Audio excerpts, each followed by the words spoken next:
Hello everyone, I hope you guys are doing great. My name is Govind Parashar and I'm from Faculty of Law, University of Delhi. So guys, in this video I'm going to cover one of the major concern that how to write answer in open book examination of LLB. ठीक है, तो सबसे पहले मैं discuss करता हूँ कि जो क्वेश्चन पेपर का पैटर्न रहने वाला है वो उसमें 6 क्वेश्चन रहने वाले हैं और किसी 6 क्वेश्चन में से कोई भी हमको 4 क्वेश्चन जो हैं वो अटैम्प्ट करने रहते हैं। ठीक है, अब एक चीज़ जो मैं आपको मेन बताना चाहूँगा, जितने भी क्वेश्चन रहने वाले हैं वो सिचुएशन बेस्ड रहने वाले हैं, सर्कमस्टांसेस बेस्ड रहने वाले हैं। कोई भी क्वेश्चन आपको ऐसा नहीं मिलेगा कि एक्सप्लेन दिस एक्सप्लेन दैट, बस हाँ ज्यूरिस्प्रूडेंस में ज़रूर मिलेगा, तो उसका तो एक सीन ही अलग है। बट बाकी पेपर्स में आपको इस तरीके का कोई भी क्वेश्चन नहीं मिलने वाला है कि एक्सप्लेन दिस दैट। डायरेक्टली जो भी क्वेश्चन होंगे वो सिचुएशन बेस्ड होंगे। ठीक है, तो उसी में से मैंने प्रीवियस ईयर के एक क्वेश्चन पेपर में से एक क्वेश्चन उठा लिया जो कि आपके स्क्रीन पे आपको दिख रहा होगा। ठीक है, जिसमें एक माइनर गर्ल होती है 17 साल की और जो भी सिचुएशन होती है उसके साथ वो यहाँ पे एक्सप्लेन्ड है। आप इसको रीड कर लेना एक बार, जो भी सिचुएशन है। ठीक है, अब मैं डायरेक्टली आपको बताता हूँ किस तरीके से आंसर लिखना है। नीचे मैंने आंसर लिख रखा है इसका, तो मैं आपको एक्सप्लेन भी करता जाऊँगा और बताता भी जाऊँगा। ठीक है, तो सबसे पहले हमको क्या करना है, क्वेश्चन को ढंग से रीड करना है। थोड़ा सा टाइम दें, ऐसा नहीं कि बस आपको क्वेश्चन पेपर आया बस लिखना शुरू कर दिया। थोड़ा टाइम देना है, रीड करना। कम से कम एक क्वेश्चन को दो या 3 मिनट तो देना, 2 मिनट तो देना ही देना। ठीक है, अब मैं कुल मिला के बताता हूँ आपको क्या करना है। सबसे पहले अंडरस्टैंड करना है कि ये जो सर्कमस्टांस दे रखा है, सिचुएशन दे रखी है, इसमें कौन सा लीगल प्रोविज़न है वो एप्लीकेबल है। ठीक है, कौन सा लीगल प्रोविज़न फैक्ट्स के बेसिस पर सही बैठ रहा है और उस लीगल प्रोविजंस को आपको नीचे एक्सप्लेन करना है। सबसे पहला काम आपका यही रहेगा कि आपको लीगल प्रोविजन को एक्सप्लेन करना है। आप देख सकते हैं जैसे कि ये जो सिचुएशन है, ये जो फैक्ट्स हैं केस के, वो section 361 of Indian penal code के अकॉर्डिंग है। तो अभी देखिए मैंने यहाँ पे एक्सप्लेन कर दिया कि किडनैपिंग फ्रॉम लॉफुल गार्जियनशिप क्या होती है, और इसके बाद आपने नॉर्मल लॉ एक्सप्लेन कर दिया। कोशिश करना कि डायरेक्टली ना बेयर एक्ट के जो लाइंस हैं उनको एग्जैक्टली कॉपी ना करें, आप अपनी अंडरस्टैंडिंग के बेसिस पर वो लिखें तो ज़्यादा बेटर होगा। उसके मार्क्स ज़्यादा बेटर रहते हैं एज़ कम्पेयर टू आपने उठा के डायरेक्टली पेस्ट कर दिया लीगल प्रोविज़न बेयर एक्ट में से। ठीक है, अब डायरेक्टली मैं बात करता हूँ। आपने प्रोविज़न को एक्सप्लेन कर दिया कि क्या कहता है सेक्शन 361। उसके बाद आपको क्या करना है, अगर आप क्या करेंगे, आप एसेंशियल इंग्रेडिएंट्स उसके जो हैं प्रोविज़न के उसको एक्सप्लेन कर सकते हैं अच्छे से, जैसे कि यहाँ पर एक्सप्लेन्ड है। उसके बाद अगर आपके पास टाइम बच जाता है और फर्दर आप उसके जो सब पार्ट्स हैं या जो भी कुछ आपको इंपॉर्टेंट लग रहा है वो एक्सप्लेन करना चाह रहे हैं और आपके पास टाइम है तो आप एक्सप्लेन ज़रूर करिए। But I would highly suggest कि अगर आपके पास टाइम नहीं है तो सिर्फ वही एक्सप्लेन करें जो कि मेन कंपोनेंट्स हैं सेक्शन के, मेन जो पार्ट हैं सिर्फ वही एक्सप्लेन करें। अदरवाइज़ ना आप ऐसा कर देंगे कि एक क्वेश्चन को तो, एक आंसर को तो ज़्यादा टाइम दे देंगे और दूसरे में फिर कॉम्प्रोमाइज़ करना पड़ेगा दूसरे तीसरे चौथे आंसर्स में। ठीक है, तो आपको जो मेन लग रहा है थ्योरी में, मेन प्रोविजंस के पार्ट लग रहे हैं 1 या 2 पेजेस में, आप उसको लिख के ख़त्म करिए और डायरेक्टली फिर आप आ जाइए अपने जो रिलेवेंट केस लॉस हैं उन पर। जैसे मैं आपको ये दिखा देता हूँ मैं आपको कि किस तरीके से ये प्रोविजन को एक्सप्लेन किया है। तो सबसे पहले सेक्शन 361 को एक्सप्लेन कर दिया है। उसके बाद इसके एसेंशियल इंग्रेडिएंट्स को इसको ब्रेक कर दिया है, मेन जो पार्ट्स हैं उनमें वो उनको एसेंशियल इंग्रेडिएंट बना दिया और उनको एक्सप्लेन किया है। ठीक है, फिर हमने एनालिसिस कर दिया सेक्शन 361 की, देखिए टेकिंग और एंटाइसिंग। उसके बाद फिर अ माइनर और any person of unsound mind. ठीक है, उसके बाद out of the keeping of lawful guardianship या गार्जियन, और लॉफुल गार्जियन क्या होते हैं ये भी एक्सप्लेन कर दिया। ठीक है, तो मतलब कुल मिला के आपको जितना पोर्शन इंपॉर्टेंट लग रहा है आपकी अंडरस्टैंडिंग के अकॉर्डिंग, जो फैक्ट्स एंड सिचुएशन में जो भी लीगल प्रोविजन एप्लीकेबल हो रहा है आपको लिखना ज़रूरी लग रहा है उसको ज़रूर लिखें। ठीक है, उसके बाद आपको आ जाना है डायरेक्टली केस लॉ पे, जो रिलेवेंट केस लॉस हैं। ठीक है, अब रिलेवेंट केस लॉस में आपको किस तरीके से लिखना है मैं आपको बताता हूँ। ऐसा नहीं है कि पूरा जो केस है वो इंपॉर्टेंट है आप डायरेक्टली उठा के जो है कॉपी कर दीजिए और एज सच, क्योंकि वो पॉसिबल भी नहीं है। आप केस मटेरियल को तो कभी उठा के कॉपी करने से रहे। मोस्टली क्या करते हैं लोग, दुक्की से कॉपी करते हैं। जैसे अभी देखिए मैंने यहाँ से डायरेक्टली दुक्की से जो पेजेस हैं वो ले रखे हैं, बट मैं एक्सप्लेन करने वाला हूँ इसको कैसे लिखना है। ठीक है, तो मैं आपको एक्सप्लेन कर देता हूँ। जैसे वरदराजन वाला केस यहाँ पे एप्लीकेबल हो रहा है, वरदराजन वाला केस या जो भी केस एप्लीकेबल हो उसको इस तरीके से लिखना है कि जो फैक्ट्स हैं उनको एज शॉर्ट एज पॉसिबल रखें, और कोशिश, अगर मान के चलिए आपके पास टाइम नहीं है ना तो फैक्ट्स को अगर आप नहीं भी एक्सप्लेन कर रहे हैं और डायरेक्टली इशू पे आ जाते हैं और इशू को एक्सप्लेन कर देते कि मेन जो इशू ये है और इस इशू पर ना कोर्ट की क्या ऑब्जर्वेशन रही है और कोर्ट का क्या जजमेंट रहा है, तो वो काफ़ी बेहतर हो जाएगा अगर आपके पास टाइम कम है तो। बाकी आप फैक्ट्स को एक्सप्लेन करिए। सबसे पहले देखिए, जैसे मैं दिखाता हूँ आपको, ऑल्दो ये तो डायरेक्टली दुक्की से उठाया है ये जो केस लॉ है, इसमें ये जो फैक्ट वाला पोर्शन है ना, इसमें सिर्फ आपको फैक्ट डालने हैं, कोशिश करना 4-5 या 2-3 लाइन में फैक्ट ख़त्म हो जाए। अगर ज़्यादा बड़े फैक्ट हैं तो ज़्यादा से ज़्यादा एक पैरा में, क्योंकि फैक्ट्स की कोई खास वैल्यू होती नहीं है, ठीक है। आईपीसी में अगर मान के चलिए कोई सिचुएशन बेस्ड सिस्टम है, मान के चलिए कोई सिचुएशन है, उसको आप बताना ही चाह रहे हैं, फैक्ट्स बताना बहुत ही ज़रूरी है, तो एक्सप्लेन करना ठीक है, मान के चल रहा हूँ मैं।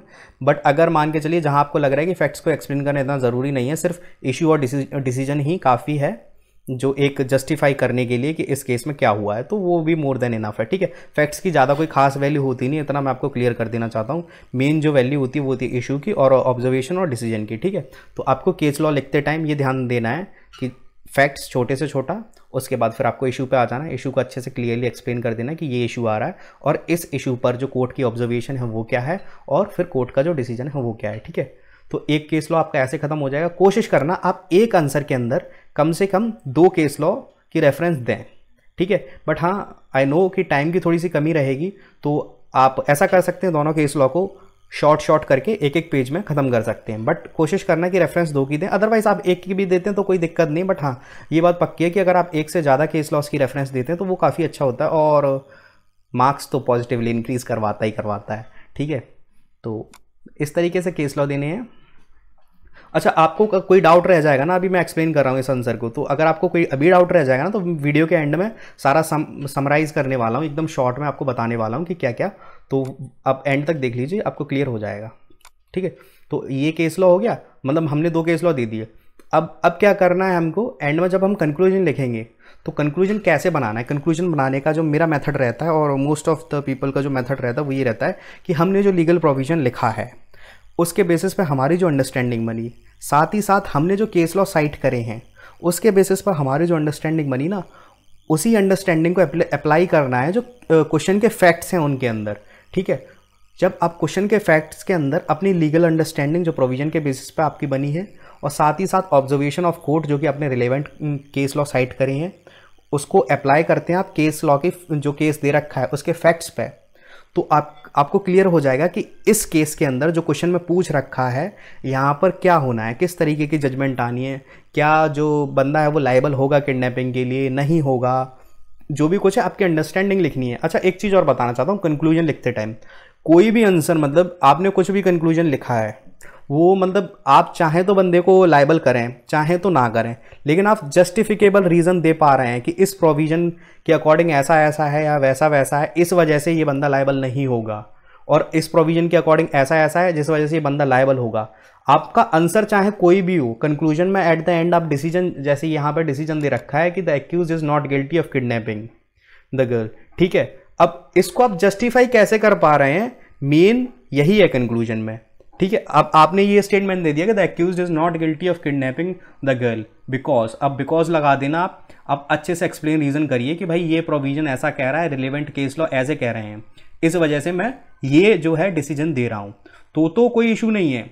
और मान के चलिए अगर आप यहाँ पर नॉट गिल्टी है, अगर आप गिल्टी भी बना रहे हो तो भी आपको अपनी रीजनिंग देनी है कि किस बेसिस पर मैं गिल्टी बता रहा हूँ, ठीक है। मेन जो टीचर है वो यही जानने वाला है, जानना चाहता है कि ना आपकी क्या अंडरस्टैंडिंग बनी और आप क्या मतलब बता रहे हो कि गिल्टी होगा नहीं होगा। अब बहुत से लोग क्या करते हैं ना कि ये जो मेन डिसीजन होता है या ये जो मेन जो पॉइंट है इसको मतलब हाइड करने की कोशिश करते हैं, बस इस तरीके की लाइंस जो है ना वो लिख दी, बस हो गया, दैट्स इट। तो वो नहीं करना है। मेन जो टीचर का इंटेंशन है, मतलब या जो पेपर डिज़ाइन करने वालों का जो इंटेंशन है वो यही है कि वो जानना चाहते हैं कि आपकी कितनी अंडरस्टैंडिंग बनी, आप रिलेवेंट लॉज को और केस लॉज को लगा करके आप एक प्रॉपर डिसीजन या जजमेंट पे पहुंच पा रहे हैं या नहीं, ठीक है। मान के चलिए आप गिल्टी करते हैं, नहीं भी गिल्टी करते हैं, कोई इशू नहीं है, बस आपको ना अपनी रीजनिंग देनी है कि किस बेसिस पे आप उसको गिल्टी बता रहे हैं और किस बेसिस पे आप उसको गिल्टी नहीं बता रहे हैं, ये मेन चीज़ है, ठीक है। तो कुल मिला के इस तरीके से आंसर लिखना है। अभी मैंने बताया था आपको कि एट द एंड में सब कुछ आपको समराइज़ करके बताने वाला हूँ, ठीक है। तो अभी मैं बिल्कुल क्लियर कर देता हूँ आपको, कोई डाउट नहीं रहने वाला। क्वेश्चन आएगा जो कि सर्कमस्टांसेस बेसिस आएगा।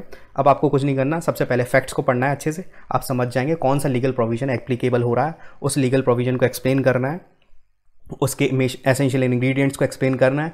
आपको कोई पॉइंट लगता है जो कि ज़रूरी है एक्सप्लेन करने में, जिसकी मैं रेफरेंस लेकर के कंक्लूजन अच्छा बना सकता हूँ, वो पॉइंट ऐड करना है। उसके बाद फिर आपको क्या करना है, आपको रिलेवेंट केस लॉस ऐड करनी है। अच्छा, रिलेवेंट केस लॉस में एक चीज़ का ध्यान रखना, कोशिश करना कि वही रिलेवेंट केस लॉ आप ऐड करें जिन रिलेवेंट केस लॉस के अंदर ना सिमिलर सिचुएशन हो रही हो जैसा कि क्वेश्चन के फैक्ट्स के अंदर हो रही हो। मान के चलिए क्वेश्चन के फैक्ट में दे रखा है कि एक बंदा है जो किसी के घर में एंटर करता है और उसकी रिंग को अपनी जेब में डाल के निकल जाता है। तो अब आपको ना ऐसे ही केस लॉ ऐड करने हैं, ऐसे ही केस लॉ ऐड करने जिनमें इसी तरीके की कोई सिमिलर सिचुएशन हो रही हो, ताकि आप रेफरेंस दे पाएं कि इस केस लॉ में, इस रिलेवेंट केस लॉ में ऐसा हुआ था, इस वजह से मैं कह रहा हूं कि जो फैक्ट्स हैं क्वेश्चन के, उस फैक्ट के बेसिस पर ऐसा ही होना चाहिए जैसा कि रिलेवेंट केस लॉ में जजमेंट आया है। ठीक है, अब आपको क्या करना है ना, रिलेवेंट केस लॉ और लीगल प्रोविजन, इन दोनों की अंडरस्टैंडिंग को, इन दोनों से जो भी अंडरस्टैंडिंग बनी उसको अप्लाई करना है फैक्ट्स पे क्वेश्चन के, और फिर आपको लिख देना है कंक्लूजन। ठीक है, तो बस यही 3 स्टेप रहती हैं। सबसे पहला एक्सप्लेनेशन ऑफ प्रोविजन, उसके बाद रिलेवेंट केस लॉस, और रिलेवेंट केस लॉस के बाद कंक्लूजन। ठीक है, और इससे ज़्यादा मतलब एज सच आंसर में कोई ज़्यादा बड़ा ऐसी बात नहीं कि मतलब कैसे लिखना है कैसे नहीं लिखना। फिर भी आपको कोई इशू आ रहा है ना, मैंने अपना इंस्टाग्राम आईडी दे रखा है, आप मुझे डायरेक्टली डीएम कर सकते हैं, अदरवाइज कमेंट सेक्शन में बताइए। I will try my best to help you. Okay, thank you so much, thank you.